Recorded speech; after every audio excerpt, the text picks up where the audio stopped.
Welcome back नाजरीन। मैं राजपूत साहब आपसे दोबारा बात शुरू करूंगी। आपने बताया कि आपको बहुत जो फॉरेन गवर्नमेंट्स हैं उनकी तरफ से भी ताज़ियती पैगाम आए, यूथ पार्लियामेंट के सेक्रेटेरिएट को दुनिया भर से पैगामात आए कि जितना बड़ा ये हादसा इस हिसाब से है कि पाकिस्तान की जो लीडरशिप है कल की, वो लीडरशिप एक तरीके से उसमें इतना बड़ा खला पैदा हो गया। ये वो थे जो ट्रेन हो रहे थे पॉलिटिकल प्रोसेस के अंदर। आप ये बताइए कि जो ओवरऑल सोसाइटी का रिस्पांस है, जहां आप रहते हैं, जो आपके इर्द गिर्द लोग हैं, क्या आपको उसमें आपको क्या कुछ आपके उसके बारे में ख्यालात हैं? कैसे लोगों ने रिएक्ट किया? जो सपोर्ट आपको चाहिए थी इमोशनली, अदरवाइज वो सपोर्ट मिली?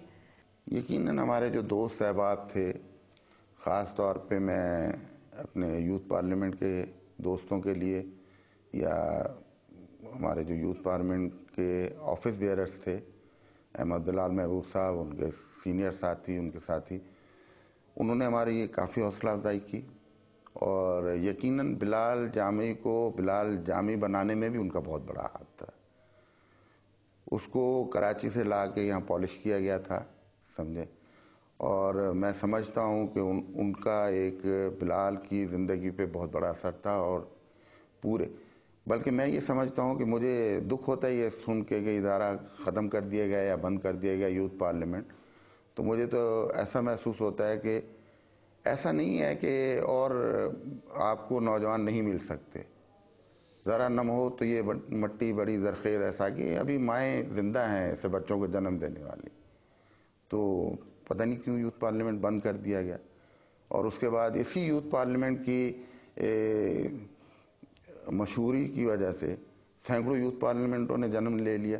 एक वक्त था, ये भी हमारा एजाज़ था कि कराची जामिया कराची या कराची यूनिवर्सिटी के 25,000 तालिब इल्मों में से वाहिद बिलाल जामी यूथ पार्लियामेंट का मेंबर था।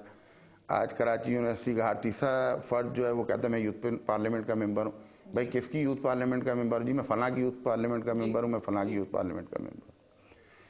तो हमारे साथ तमाम लोगों ने, मीडिया ने हमारा बहुत साथ दिया और जो हमारा हक था उन्होंने हक अदा किया है। जावेद खान साहब, यूथ पार्लियामेंट में आपको बाय द वे बताती चलूँ, उसके अंदर सिर्फ एक पीरियड के अंदर ब्रेक है, अगला उसका सेशन होगा, अगला उसका बैच हम चुनेंगे। सो ये जो उनकी मेमोरी है ये साथ साथ चलेगी। उनका एक जिसे कहिए यूथ पार्लियामेंट का हॉल ऑफ फेम है, उसके अंदर उनकी तस्वीरें हैं, पिलडैट के दफ्तर में उनकी तस्वीरें हैं। सो वो प्रोसेस तो इंशाल्लाह चलता रहेगा।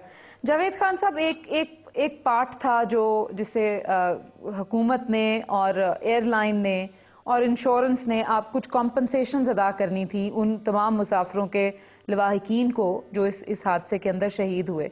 वो आपके नज़दीक जो प्रोसेस था वो क्या वो कंप्लीट हो गया या आपके लिए सेटिस्फैक्ट्री था? किसी मसले के बगैर वो प्रोसेस कंक्लूड हो रहा है या नहीं हो रहा? नहीं, प्रोसेस तो जो है कोई इतना मुश्किल तो नहीं है, प्रोसेस ही है। और गवर्नमेंट की रिक्वायरमेंट है या इंश्योरेंस कंपनी की रिक्वायरमेंट यही है कि सक्सेशन सर्टिफिकेट दे, इसलिए उसमें फिर कंफ्यूजन नहीं होता कि who is the legal successor. तो सक्सेशन सर्टिफिकेट कोर्ट से दे देंगे तो कॉम्पनसेशन मिल जाएगी। तो एयरलाइन की हद तक वो कॉम्पनसेशन अदा हो गई है। एयरलाइन प्लस सिविल एविएशन, उनकी भी ये रिक्वायरमेंट है। तो उसमें तो कोई नहीं, इसलिए ज़रूरी अच्छा भी है कि सक्सेशन सर्टिफिकेट, इसलिए कि ये ऐसा मसला है कि बहुत सारे लोग हकदार बन सकते हैं।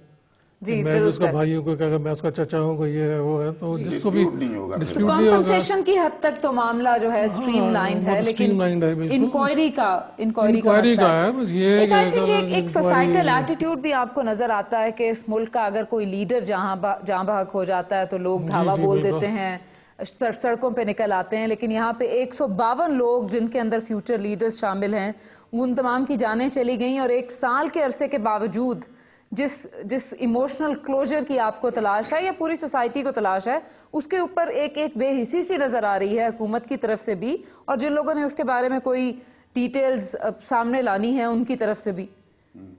ये आई थिंक ये सबसे बड़ा सवाल है जो सबके सामने है। आपकी बाकी लोगों से भी राब्ता हुआ, उन तमाम फैमिली से जो कि आप लोग तशरीफ भी लाए इस्लामाबाद में इसके लिए, कोई उनके आपको एक्सपीरियंसेस के बारे में कुछ है जो आपसे फर्क है उनके एक्सपीरियंसेस गवर्नमेंट डीलिंग के साथ, एयरलाइन डीलिंग के साथ? नहीं, तकरीबन एयरलाइन का जहाँ तक सवाल है, उनका सबके साथ एक ही जैसा बिहेवियर है, रवैया है। उसको अच्छा कह लें तो सबके लिए अच्छा है, अगर बुरा कह लें तो सबके लिए बुरा है, जबकि उसे हम बुरा कह नहीं सकते।